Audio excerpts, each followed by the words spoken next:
Yan eh. Either na yan po ay magdahon or maglabas po ng bulaklak na marami. Kasi yun dun po sa inyo, kagagaling po yan sa ulanan. Tama ba? Nag-uulan. Ang pagpapalabas po kasi natin po ng maraming bulaklak ay yung kagaya po dito sa amin, pag yung tinatawag na siya na yung stress. Stressing. Kasi kayo, first time nyo pa lang kasi na makagamit po noong organic fertilizer. Sa organic kasi na ni Sir Marvin, sa umpisa hindi nyo naman kagad makikita mo yung pagbabago. Bagamat meron kang unti-unti yung pagbabago makikita, pero hindi bigla. Di ba nakakawa nyo po? Kaya lang, sa susunod na inyo pong magiging paglalagay po ng abono at yung po gagamitin ninyo, doon nyo siya makikita ngayon, yung inyong kalamansi na meron siyang pagbabago makikita.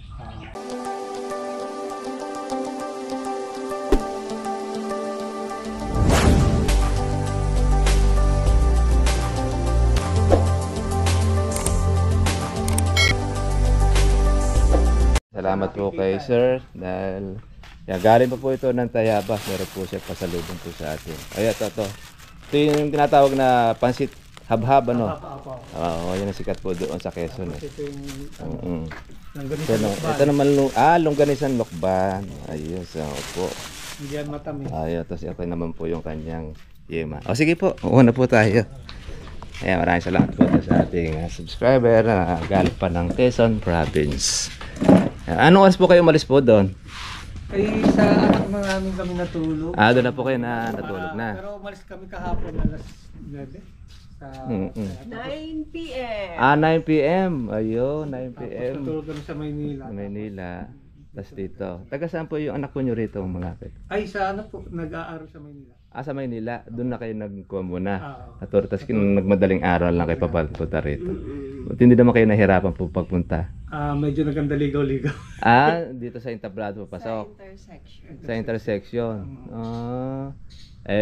Buti, hindi nyo po ba kayo nag-waze? Nag-waze ako, inilagay ko barangay Tablado. Aha. Kaya lang sa iba ko tinuro kasi minsan biglang nagpapalit ang Po, ang waze. ang gamit ko yung Google Map. Ang Google Map. Ay bigla siya nagpalit kaya sabi ko. Mm-hmm. Pero kabyaw talaga sa kabyaw. Opo, sa Cabiao, nandun yan. Pagka kasi nandun na, madali mo na siyang i-waste po doon sa Pero kawan. madali namang magtanong. Madali po, opo. Babait naman yung mga tatanong. Opo. Tatanong namin, Opo. kilala naman. Kilala naman po kami rito. Kaya ako natatanong na, yung ba ikang junior o yung senior? Ayun nga. Ganun yun. Sabi siya ka pupunta doon sa bahay nila o doon sa isang bahay nila. Dalawang Sabi kayo bahay ka. Sa may kalamansian, alam ko. Yun. Yung sa may kalamansian. Dito nga ituturo. Ito kasi, papuntang Kuwari kasi yan. Kaya dito kasi yung mga kalamansian. Kaya dito makita na niya, halos puro mga kalamansian tanim. Okay nga po.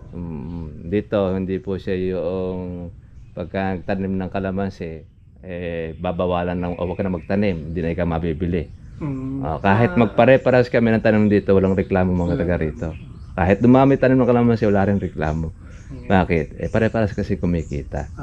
Hindi kagaya ng iba, gusto lang, suluhin niya lang ang kita. Kapag kami tanim ng kalamansi, pag mayroong kapitbahay na magtatanong sa kanya, pag naikang kalamansi itanim mo, malaki kagastos niya. Tatakutin niya yung mga tao. Siyempre, solo nga naman niya yung tuwan. Meron pong ganon. Kami naman, nasabi po namin na may kita sa kalamansi, pag pinabayaan mo naman, may lugi din. Kahit anumang pong klase ng gulay kahit anumang klaseng tanim, pag pinabayaan po ng may-ari, wala kikitain. Pero para kumita siya, dapat aalagaan niya mabuti. Ganon din po ang kalamansi. Sa kalamansi kasi kahit 1,000 ang tanim ninyo o 1 hektarya, kung makukuha naman po ninyong tauhan, hayahay. Pag nandun kayo masipag, pag wala naman kayo nakahayahay na paduyan-duyan lang, ayun na. Tapos doon na yung mabisyo na siya. Opo, lalo mas marami pa yung inom kaysa doon sa trabaho, asahan na po ninyo. May makikita naman ninyo magre-reflect yun sa kanyang inaalagaan. Matanong ko nga po pala kayo, sir, ilang buwan na ba o ilang taon ang inyong kalamansi? Bali, 2.5 na 2.5, gano'n na po siya katataas? Ay, mataas na. Lampas taon na yung Lampas taon na. Ano po ba siya, yung mga payat? Wala siyang ganong sanga, malabong naman po ba? Or ano po ba? Naman ang, yung balaybay niya, yung sanga niya, malabong naman. Kaya lang, Konti-konti. sinadya ko pa kasi, actually, ang nangyari doon, after a year kong inabunuhan ng 2100, so hindi ko na siya masyadong titingnan, inaasa ko na doon sa tao Doon sa ko. tao po ninyo. Kasi may inaasikaso pa akong iba. Oho. Tapos OFW ako na nasa Sa Canada. hindi po, sa Seaman. Seaman. O kumbaga sa pagsampa talaga, Oh, kalahating taon. So walang Walang- Oo, wala na. Kaya hindi nyo na-monitor. Pero hindi na ako nagpaabono after. Sabi ko after 2 years na lang, pag ready na Papamunga. pamunga, saka natin Lagyan ng abono. Sa madaling salita, ang kalamansi po ninyo mula po nung pagkatanim hanggang ngayon, ilang beses pa lang po naabonuhan? Abay, nung pagkatanim, 1 taon. 1 taon. Nabunuhan namin hanggang sa lumapad na. Mhm. Sabi ko, sige. Kasi ang ibang payo dun sa akin, after 3 years pa, pinapanood ko yung vlog mo. Sabi ko, Opo. ba't yung kay Virgilio? Sabi niya, as long as bumubunga, kunin mo lang, mapapakinabangan mo. Opo. So, actually, ganun ang ginagawa ko. Tama po yun. Napapakinabangan naman namin, doon namin ibinebenta. Opo, doon na sa malapit sa Sa inyo. malapit sa amin. So yung abono mo, ilang beses lang? Hindi, halos buwan-buwan yun. Buwan-buwan naman kayo For a nag-regular. year. Pero For a after year. noon, Mm-mm. hindi ko na muna kasi sabi ko, hintay ko na talaga yung pag-uwi. Yung paglaki niya, yung kuha ng kalamansi. Ngayon, di malaki na nga. Sabi ko, pinunta ko nga si Sir Marvin. Mhm. Opo, dito sa Kabanatuan. Kaya lang, nung pag-apply ko nung ano niya, sabi Nung ko, organic. bakit nagbulaklakan? Nagdahon. Nagdahon. Kaya Mhm. tinanong kita nung minsan sa ano, sabi niya, Apo. Sir, sige, baka kasi nasaktan. Opo. May mga tinatanong din ako sa amin na iba, na sabi, Sir, pag ganyan, hintayin mo yung magberdeng-berde ang dahon. Aha. Tapos saka mo kumbaga i-dry mo siya ng for 21 days, Mhm. tapos saka mo banatan ng Aha. abono. Nainip siya. Sabi ko Nainip. Kaya Ibig sabihin, pumunta na sa'yo. opo. Oo. Kasi kung ano yan ang kalamansi po kasi, dalawa po kasi ang purpose po ng abono natin. Pag ang kalamansi po ay yung matagal po siya na hindi po nalagyan po ng pataba, kaya nasaktan po siya, ay pag nilagyan natin ng abono, pababawiin muna niya yung kanyang katawan. Nandiyan po siya yung, kung dati siya ay madilaw, magiging berde siya. Nasa dalawa purpose nun. Kung hindi po maglabas po noong bulaklak, maglalabas po siya noong dahon. Aho. Yung sa inyo, yung dahon naman ang lumabas. Apo na. Pero yung dulo, wala namang ganong bulaklak. Wala eh. Wala. Masyado na. Apo. Ilang weeks po pala yun bago bumulaklak ng after mo application. After na application. Ilang ko na siya? Ilang linggo na mula no pagkapataba? Isang buwan na eh. Mag-isang buwan na. Oo. Opo. Kasi yun, yung pong yung kalamansi, kamo siya ay 2 taong mahigit na.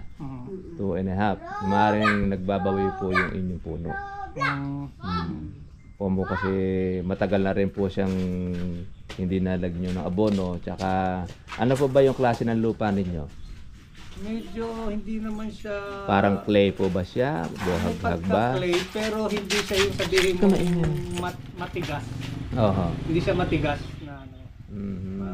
Okay naman siya. Hindi siya yung pag summer nagbibitak-bitak na ano. Mhm. Okay naman ang Okay Kaya naman po lang yun. ay di hillside siya, yung rolling pataas. Pataas. Oo, bundok. Nung bundok siya. Actually sa Saan po kayo kumukuha ng tubig? sa balloon. Sa balon. Wala kami yung irrigation na basta iiwan mo lang ang tubig. Oho. Ang ginagawa namin ay di hose. Kaya- Na ano yan, parang planggana style ang pagdidilig ninyo. Nilalagyan ko ng Parang kanal. hukay. Oo po, yung kanal po niya sa palibot. Mm. Pagka-apply ko po ba ng abono, Mm.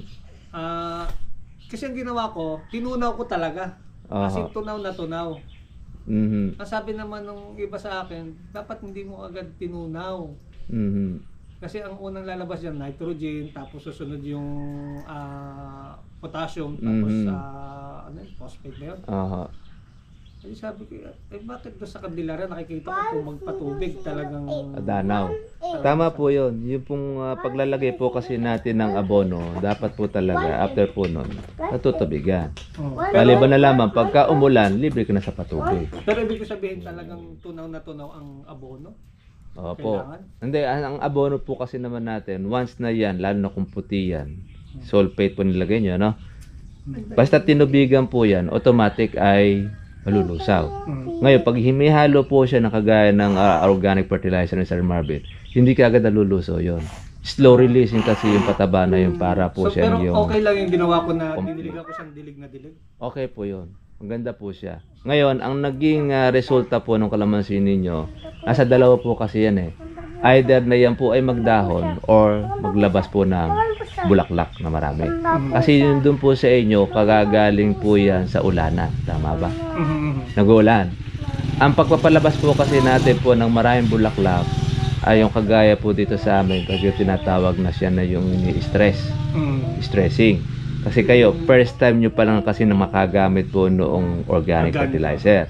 Sa organic kasi na ni Sir Marvin, sa umpisa hindi nyo naman kagad nakikita mo yung pagbabago. Bagamat meron kang unti-unti yung pagbabago makikita, pero hindi bigla. Di ba nakakawa nyo po? Kaya lang, sa susunod na inyo po magiging paglalagay po ng abono at yung po gagamitin ninyo, doon nyo siya makikita ngayon, yung inyong kalamansi na meron siyang pagbabago makikita. Kumbaga, kung kayo ay magiging mainit, kasi yan organic fertilizer kasi yan. Pero yung bisa po niya, di hamak na mas matagal kumpara sa mga synthetic natin ginagamit. Napanood ko nga sa nag-vlog kahapon yung sabi mo may nagrereklamo na dumidilaw daw yung kanyang kalamansi, ayaw naman sabihin yung kanyang pangalan, ayaw sabihin yung kanyang address para puntahan namin ni Sir Marvin, mai-document yung kanyang reklamo. Kasi baka mamaya yung pamamaraan ng kanyang ginamit o ginawa mali. Kagaya nga po nung isa na taga Chaong Quezon na nilagyan po niya ng 1,000 tayo ng manok yung kanyang kalamansian.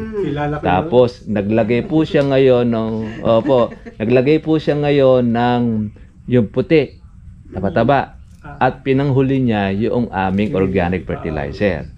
Ngayon, ang naging resulta, puro nitrogen. Naluto yung kanyang bunga. Buti nga 1 hektarya lang. Opo, maluwang ang kalamansian noon. Opo, isinend sa akin yung video.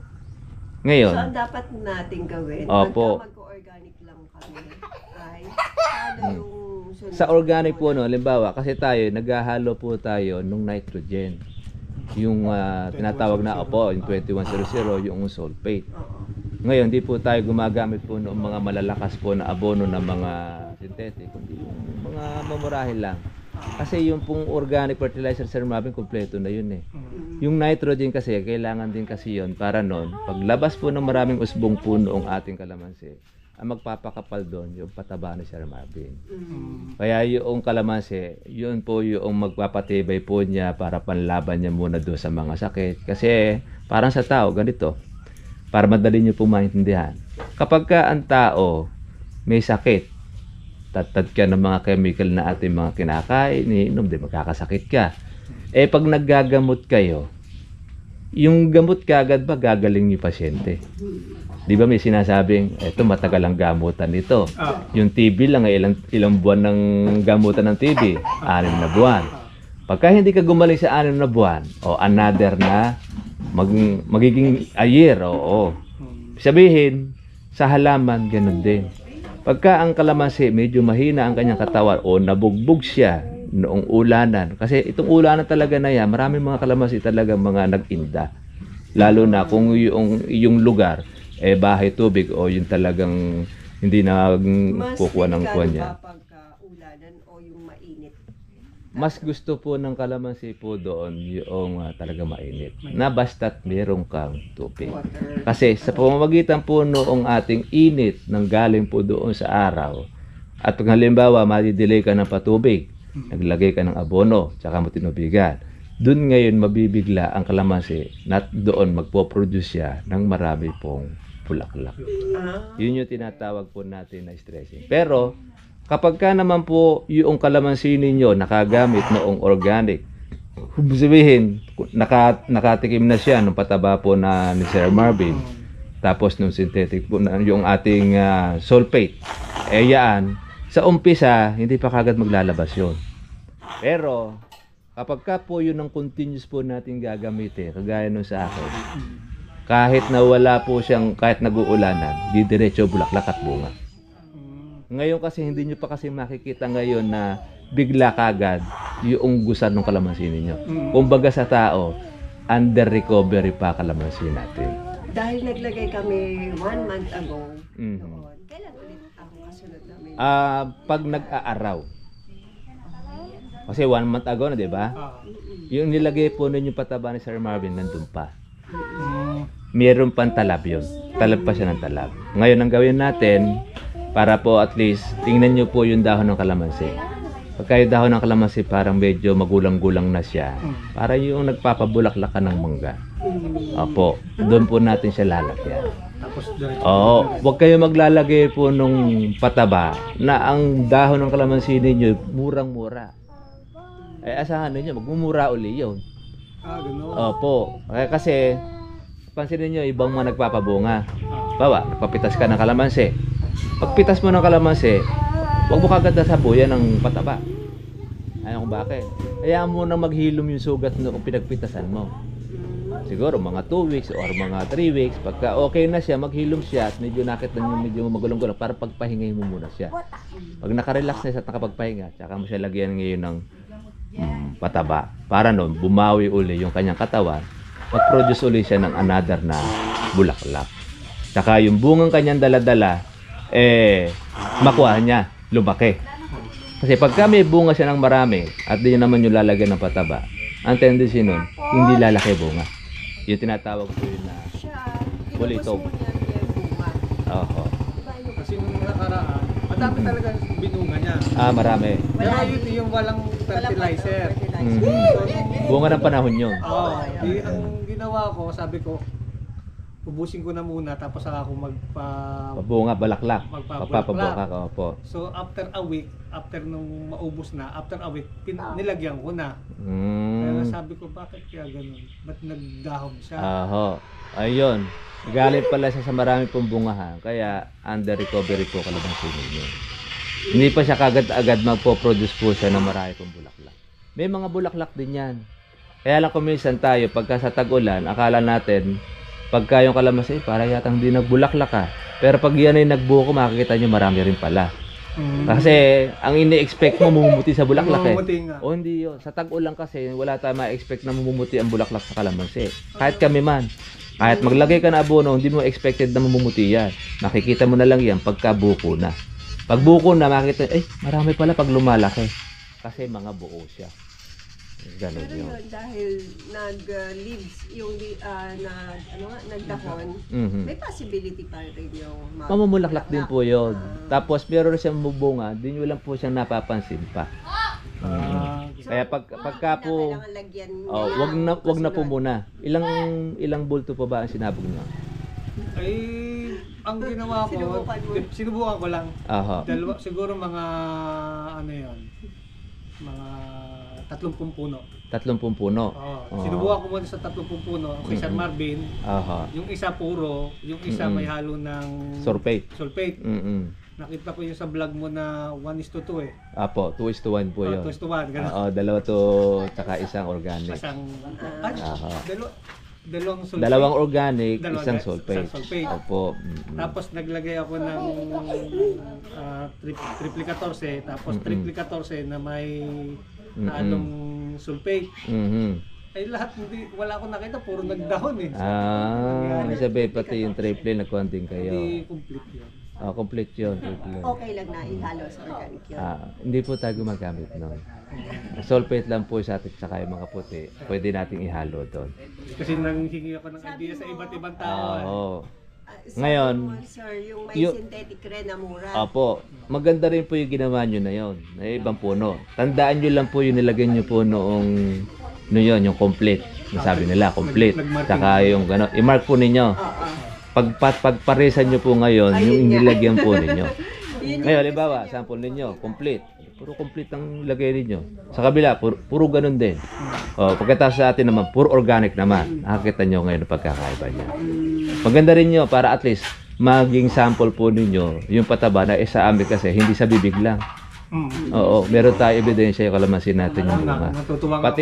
Pati na rin po yung ating mga kasama na gumagamit po ng ating organic. Yung mga taga Mindanao at Visayas, problema nga sila kung paano maka-avail niyan makakuha. Swerte tayo rito ng taga Luzon dahil taga rito yung gumagawa. Kaya lang ipoproduce lang natin siya. Ano nga? Mm. Paano po yun? Halimbawa, ginamit ko kay Sir Marvin. Aha. Pag gusto ko buwanan siyang katulad ng ginagawa ninyo, buwanan siyang pinapabunga. Aha. Buwanan din ako mag-aabono. Kamain, sumama ka na doon. Buwanan ako mag-aabono ng organic. Opo, buwanan po yun. Pero ibig sabihin may hihintayin pa akong panahon, kailangan mainit, kailangan Hindi na. dire-diretso. Kasi tayo, dati nakasanayan natin, nagtitigang tayo kagaya sa kalamansi. Kami, mula nung kami gumamit ng organic, hindi na kami nagtitigang. Mambawa, di nakapitas ka ngayon ng bunga, maraming bunga ngayon. Pag after po ng maraming bunga na yun, nakuha mo na siya, palipas ka lang ng mga 2 weeks, maglagay ka na ng abono para mapalitan po yung ating mga bulaklak ng another po na bulaklak tsaka po ng bunga. Tapos Ganon diba, yun. Hindi na tayo magtitigang kasi dati-rati nung wala yung organic fertilizer, ginagawa po namin, nagtitigang kami. Opo. Halimbawa, gayang ganyan. Huminto ang ulan. Maglalagay na kami ng abono by December na. Yung mga bunga ngayon, pipitasin mo na hanggang sa lumaki. Sa synthetic natin ginagamit, okay yun. Kasi bibiglain niya kasi yung kalamansi mag-produce ng maraming kuwan. Kaya maglalabas automatic siya ng bulaklak. Mapupwera siya, kaya ang tawag.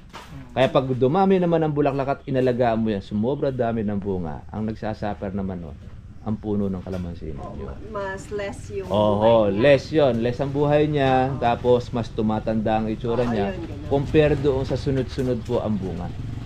Gaya na sa amin, hindi naman po siya kuwan eh. pangmatagalan. Oo, pangmatagalan siya. Hindi yung isang beses lang sa isang taon magbubunga, after na nun, isang taon naman nakatiwang-wang kalamansi mo. Pangit na income yung gano'n. Mas maganda ang practice natin, monthly, meron kang napipitas. Kahit mura. Kahit mura, tapos lahat ng presyo mo naman doon, nasasapol mo. Yun ang kagandahan sa kalamansi. Eh di ito, yung ginawa namin, hindi pa yan. Hindi pa. Kailan pa, di ba? Opo. Ang application nyo po, may 1 buwan pa. 1 buwan pa yung nakalalipas. Oo. Oh. Tapos Sa yung hintayin po ninyo po mga kuwan pa. manda-tanda. Opo. Yung pagka medyo mapal-kapal na po yung dahon ng inyo pong kalamansi, applyan po ninyo siya ngayon. Basta maberde na. Opo. Hindi naman sa berde. Kasi yung berde kasing luntian, iba kasi yung luntian doon sa medyo brown ng konti. Na makita niyo pa yung, di ba, pagka yung nagputat, ang mangga. Di ba, iba, pagka nagsabog ng abono, ay, hindi ka nagbulaklak yung mangga. Nagputat, Ay, ibig sabihin nun, hindi siya nag-produce ng maraming bulaklak. Nagdahon, nga. Ngayon, kapag ka po ganun yung naging kalamansi natin, hintay lang po natin yung ilang weeks, mga 2 weeks. Makakita ninyo po yung kalamansi pagka medyo gumulang-gulang na siya. Tsaka natin applyan ulit. Tapos Ilan po ilang ang buwan apply siya ninyo? mag-a-apply? Ilang dakot po ba nilagay niyo sa isang puno? Depende sa laki. Merong 7, may 5. 5 dakot. Mm. Gano'ng kalaki? Ganyan. Mm. Kung i-ratio ninyo sa kilo, Ay, wala pang isang kilo. wala pa 1 kilo. Masyado palang marami pa nilagay ninyo eh. Kasi ilang taon na ba yung kalamansi ninyo? 2 taon na 2 buwan. Ilan taon na yun? Hindi, 2.5 na yun. 2.5. Kasi tinanim ko yun ay May eh. Mhm. So, naka-2 taon nitong May. Mhm. So, mga ganun, mga 2.5. So, Okay. ano dapat ang ratio na Ang tama? ratio nun, dapat doon, mga kuwan lang siya. Yung mga kalahating kilo. Kalahating kilo bawat. Sa inyo, baka kulang yung 1 kilo yung lagay ninyo. Kasi 7 eh. 7 paano kung halimbawa malaki yung dakot? Baka may 1 kilo pa yun. Ibig sabihin yung ilalim na punong-puno na yung abono. Oo, Oras yun na na. mumuti na siya. Tapos Oo. ang ginawa ko, sige, diligan mo. Pagka dilig, dalawa kami nagdidilig eh. Mhm. Nung natunaw na, di basang-basa na. Aha. After 3 days, pinadiligan ko ulit. Mhm. Gano'n nga po pala kalaki yung kanyang pinakaplanggana? Kung ano yung Yung canopy ng Oo, dahon. canopy ng Oh, yun, dahon. tama po yun. Para nun, kasi nandun po yung nakakuha yung ugat niya. Kapalibot. Basta pupuno nyo po siya ng tubig. Ngayon yung ratio ninyo, medyo malakas-lakas po yun. Ikuha nyo po siya doon sa half kilo. Kahit mataas ng kalamansi. Kahit mataas ang. Kasi yung pinagbabatayan natin dyan, yung edad, hindi naman po yung taas po ng kalamansi ninyo. Yun Mintres, ang pinasihan ko. opo, mintres po kasi ang kalamansi, ang una natin tinatanong kung ilang taon na siya, parang sa tao. Pag ang tao halimbawa, infant pa lang, pinakain mo siya ng marami, may impatso yon. Kaya depende rin yun doon sa edad, tsaka doon sa taas. Depende rin yun, halimbawa, malalaki yung kalamansi, tsaka doon sa edad, hindi naman po pwedeng pakainin ng konti yun. Kaya siyempre, doon pati na rin po doon yung tansyado mo siya, yung edad niya, tsaka yung laki ng kalamansi, nakakainin niya buo. Kasi hindi naman sila sabay-sabay lumaki. May maliit pa nga, No, lalo may pag kukulimliman ng Mas puno. konti lang. Ay, May puno pong nakakulimlim. hindi, yung sa gilid lang. Sa gilid lang naman. Kaya lang, di medyo, pero kita ko, gumanda yung dahon niya. Oho. Nung in-applyan ko nung kay Sir Marvin. Oho. Okay naman. Ang iniisip ko na sabi ko, nagdahon talaga siya. Pero Oo. kita ko Pero naman compare nyo po doon sa mga pinagbatayan ninyong mga iba't mas ibang maayos to. mas maayos yung sa Oo, atin. mas Oh, doon lang sa kwan po na yon, kayo na po mismo yung nagsasabi, hindi na sa amin ang galing. Makikita nyo pa yan pagka yan, magpo-produce pa rin ng mga bulaklak. First time lang po ninyo nakagamit, kaya ang tendency talaga, yun muna yon. Actually, Babawi, first time din lang magkalamansi. Opo, magpapalakas po muna po yung kalamansi ninyo ng katawan. Mm. Pag yan po ay, kumbaga sa nire-recover po niya yung kanyang katawan, alisin muna niya yung mga sakit-sakit doon. Doon niyo po makikita pag matibay na yung kalamansi, doon magpo-produce siya ngayon ng mga bunga. So walang katulad doon, bawa yung itatama mo yung madaming bunga niya sa panahon na Sa paglalagay ng abono yon. Halimbawa, dahil ngayon, nagdahon po siya. Dahil ibig sabihin, ang pwede po natin ngayon ilagay, October ngayon, pwede nyo pong ilagyan po yan sa November o sa second week ng November. Sa second week ng November, ang magiging harvest po niya, pag naglabas po siya ng bulaklak, mga bandang March na siya. Pag naglagay naman kayo ng December ng pataba, ang magiging harvest na ilalabas sa bulaklak noon, by March or April yon. Ganun yon.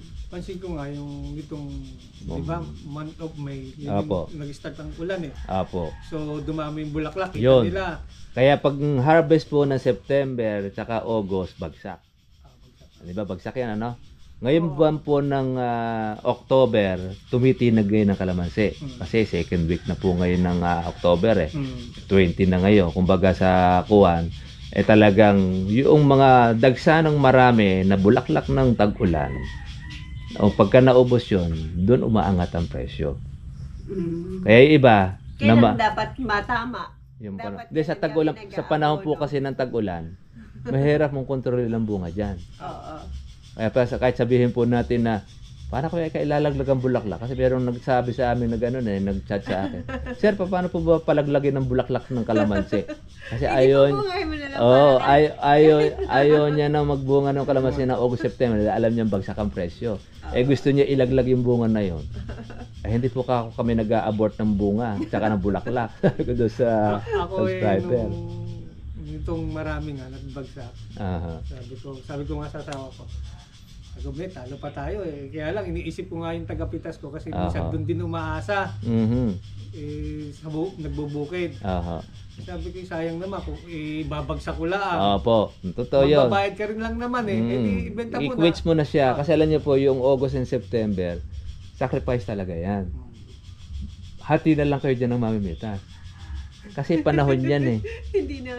Oo, mamimitas na hati. May-ari, wala na. Sa amin kasi araw. Arawan. Kaya sabi ko nga sa kanila, pag mabilis na kayo, kasi kami lang may kalamansi doon sa lugar na yan eh. Malayo pa kami doon sa Tayabas, yung kalamansi na, malayo pa, mga 100 kilometers pa yun eh. Pero matanong ko nga po pala, sa magkano naman po napitas ang kalamansi ninyo? Kailan po, mga anong buwan napitas? Nag-start kami ng by end of June.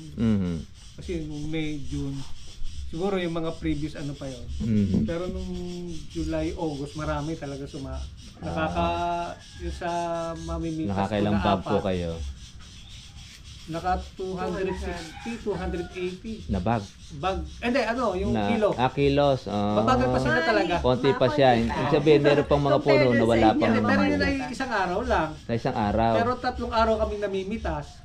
Ilang puno nga po pala sa inyo? 800. 800. So, sabihin, nasa 1 hektarya, kulang. Kulang. Ano po ba sukat ninyo? 3x3? 3x3 ginawa ko. Okay. Maganda sukat na yan. Kaya nasa 8,000 square meters yung lupa ninyo na pumasok. Di pag nag-abono ka ng November, wala na kasunod yan. O hanggang sa mag-ano. Magkukuha na po kayo doon. Yung pagkalimbawa, nagbuko na po siya ng kagaya ng gamais or yung gasaresa. A-apply ulit kayo ng abono. By the way po, kasi ituro lang sa akin yung iba. Pag nag-abono ka at pinatubigan mo ngayon, kinabukasan, applyan mo ng pulyar na Kailangan mataas pa ba yun? ang potassium. Ang spray. Kailangan Spray pa. mo siya ng pampulyar. Pero ibig sabihin doon kay Sir Marvin, kailangan pa ba natin? Hindi na. Pwede po yun. Pwede. Kasi po, ang polyar po kasi, tsaka yung potassium, nagpapainit din po yun sa kalamansi para mag-produce din po ng bulaklak. Tumutulong din yun, yung pong potassium. So, Kaya nga iba, pag halimbawa magpapabulaklak ng mangga, potassium yung kanilang ginagamit. Kaya lang sumusobro naman sa potassium. Tayo naman, hindi ganon. Tama lang po yun, yung pagkatapos po natin makapagpatubig, nalagyan natin ng abono, pwede kayo mag-spray po ng Kinabukasan. ng kinabukasan. Kasi habang kinakain po noong pataba ng kalamansi, yung pataba po na nasa ilalim, kumakain din naman po yung nasa dahon. Tapos pag-spray ng mga insecticide, yung paglabas ng bulaklak, Pwede naman tayo mag-spray ng insecticide bago lumabas, tsaka yung paglabas. so ibig sabihin paano Bawa, ganito. Ah, Minsan, pag nag-abono tayo, lumalabas ang bulaklak ng kalamansi after 14 days to 15 days. 14. Pero maliliit. Ngayon, ang ginagawa namin dito, yung iba, lalo na kung limbawa, hindi pa matagal na na-spray yung kalamansi ninyo, first time pa lang. In 10 days, before yung paglabas po ng bulaklak, spray mo na siya. Tapos ang kasunod na ulit, Susunod nun, paglabas ng bulaklak ng 15 days, banata mo na siya. tapos Yung pagkalabas, tinatawag na po yun yung matang hito. ah, Kaya magiging second apply mo yun ng ating insecticide. After po nun, meron ka ng matang hito na makikita doon sa inyong kalamansi na bulaklak sa bawat dulo yun tsaka sa mga pinagpitasan. Tuwing ikatlong araw ang pag-i-spray na po ulit. so every 3 days hanggang kailan? Apo. Hanggang ang size po ng kalamansi ay sinlaki na po siya ng John? mais. Mais. Pagka gamais na po ang size niya, magwi-weekly na kayo nun. Weekly. Weekly na yun. Hanggang sa pitasan. Hindi. Ang tigil naman po no, na mahinto nyo po siya ng weekly, kapag siya sinlaki na po siya ng gasaresa. Sa gasaresa naman yan, alam nyo gasaresa, yung arateres. Ganyan lang kalalaki yun. Yun ang bilog nun eh. Parang mga ganito. Pag maganda po bilog nun, pwede na kayo doon na dumalang na every 2 weeks. Every 2 weeks na. Opo, nung kuwan niya. Ngayon, pag gagaholin na, stop na po ang spray nyo. Kaya lang, pagka tag-araw na ganito, napaparating, magdidiretso rin kayo ng pag-spray. Tanong nyo kung bakit. Naglalabas ang Hindi po, tuloy-tuloy kasi bulaklak ng kalamansi. Tuwing tinutubigan mo yan, produce lagi siya ng bulaklak. Ang pagtutubig ba ng kalamansi sa tag-araw? Sa tag-araw po tayo nagtutubig. Every 3 days, every week? Depende po doon yun sa pagkatuyo ng inyong lupa. Halimbawa, kung kagaya sa inyo, dalisdis po yung lupa. Sabihin, opo, hindi ka agad nabubusog ang kalamansi ninyo sa tubig. Kaya kung makikita niyo ang kalamansi, pagka yun ay medyo umiikom ng konti na yung dahon niya, sabihin nangangailangan ulit siya ng tubig. Yun ang palatan. Hindi ibig sabihin, kasi dito sa amin, pag busog sa tubig ang kalamansi, lalo kung buhaghag ang lupa, depende kasi sa klase ng lupa. Pag buhaghag, weekly. Minsan ikalimang araw. Kasi madaling matuyo dahil buhaghag. Pero yun ang gusto ng kalamansi. Pagka naman medyo clay naman ang lupa, medyo matagal ang basa niyan. Basta't pag nabusog. Kaya lang, pagka konti lang ang tubig mo doon, magkakabitak-bitak. Kaya kailangan dapat, busugin nyo rin sa tubig. Diba, kagaya ng plangganan na yon, dinidilig ninyo, punuin nyo ng tubig. Ang problema, di mapupuno, nakaganan. Ang gagawin naman nun, dilipat naman doon sa kabila. Hindi, ibig sabihin, mas matubig yung nasa baba mo. Sa baba, Kasi napunta na doon yun. Hindi, ang ginawa ko nun, tinakasa namin dito. Tapos, talaga pagkakita namin masyado ng flooded dito sa baba ng kalamansi, stop, lipat muna, tapos babalikan ulit namin. Dilig Ibig ulit. sabihin, hindi masyadong dapat ang kalamansi ay sobra ang tubig na tubig. Hindi po, ang ganito gawin ninyo. Di ba yung kalamansi pa sliding na ganon? ang gawin ninyo, buksan po ninyo yung mga, tawag dito, yung daluyan po nyo ng tubig doon sa inyong palanggana. Manggaling sa taas po ang tubig ninyo, pababa. Habang bumababa po ngayon, nabubusog ngayon nandun sa ibabaw. Nabababat siya ngayon sa tubig. Tapos, meron kayo sagkuan. Mag-o-overflow ngayon yung kalamansi ninyo. Sabihin, sir. Magkakaroon kayo ng daanan. Ito, gagawa ko na ng daan. Oo. Sa bagay, kailero naman ganun. Para noon, doon sa taas kayo manggagaling ng tubig. Kaya habang nandun sa taas yung tubig ngayon yun, nabababad niya yun nasa taas. Hitit siya ngayon ng hitit. Ngayon, pati bago dumating naman sa baba po yung kalamansi, nag-overflow na siya, saka naman yung kabila. Kaya yung magkakaroon, dire-diretso. Tapos matatansyan ninyo, halimbawa, kung 5 puno, mapupuno na yung nandun sa ibaba. Hindi mo rin bubuksan yung parang kanal na ano kasi kailangan ano muna ang taas bago ma-overflow ang baba. Puro overflow lang yon. Mag-uumpisa ka doon sa taas, sa baba. Overflow yon. Susunod doon, mag-overflow. Kumbaga, gagawa lang kayo ng pinakadaan ng tubig para dumiretso doon sa sa baba. Kasi dalis-dis yung kuwan ninyo. Yun ang technique doon. Kasi pagka pinuno mo lang, dinilig mo po siyang ganon, may tendency matutuyo yung nandito sa may pantok. Hindi mababasa, hindi siya mabubusog. Ang busog nun dito sa tagli.